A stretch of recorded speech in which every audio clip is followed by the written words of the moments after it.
രഹസ്യവിവരത്തിന്റെ അടിസ്ഥാനത്തിൽ കഞ്ചാവ് റെയ്ഡിനെത്തിയ പോലീസിന് വീടിനുള്ളിൽ നിന്ന് ഒന്നും കണ്ടെത്താനായില്ല. പോകാൻ തുടങ്ങവെയാണ് അടുക്കളയിലെ പ്രഷർ കുക്കർ വിസിലടിച്ചതും കഞ്ചാവിന്റെ മണം പരന്നതും. അപ്പോൾ തന്നെ ഗ്യാസ് ഓഫ് ചെയ്ത് കുക്കറിന്റെ പ്രഷർ മാറ്റി തുറന്നു നോക്കി. അതാ കഞ്ചാവ് പൊതി.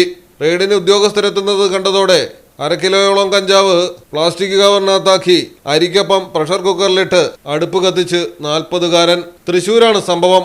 അടുപ്പൂട്ടി സ്വദേശിയായ തെങ്ങിക്കൽ വീട്ടിൽ ബിനീഷാണ് പ്രതി. കുന്നംകുളം ഗുരുവായൂർ ഡാൻസ് ഓഫ് ടീമും കുന്നംകുളം പോലീസും ചേർന്നാണ് ബിനീഷിന്റെ വീട്ടിൽ റെയ്ഡിനെത്തിയത്. കുന്നംകുളം സബ് ഇൻസ്പെക്ടർ രാകേഷിന് ലഭിച്ച രഹസ്യവിവരത്തിന്റെ അടിസ്ഥാനത്തിലായിരുന്നു റെയ്ഡ്. അന്വേഷണ സംഘം വീട്ടിലെ വിവിധയിടങ്ങളിൽ പരിശോധന നടത്തി. ഒന്നും ലഭിച്ചില്ല. എന്നാൽ 2-3 കേസുകളിൽ പ്രതിയായ ബിനീഷ് ചില്ലറ പുള്ളിയല്ല എന്ന് അറിയാവുന്ന പോലീസ് പിന്നെയും സംശയത്തിൽ തന്നെ നിരീക്ഷണം തുടർന്നു. പോരാനൊരുങ്ങുമ്പോഴാണ് ബിനീഷിന് പണി കൊടുത്ത് കുക്കർ വിസിലടിച്ചത്.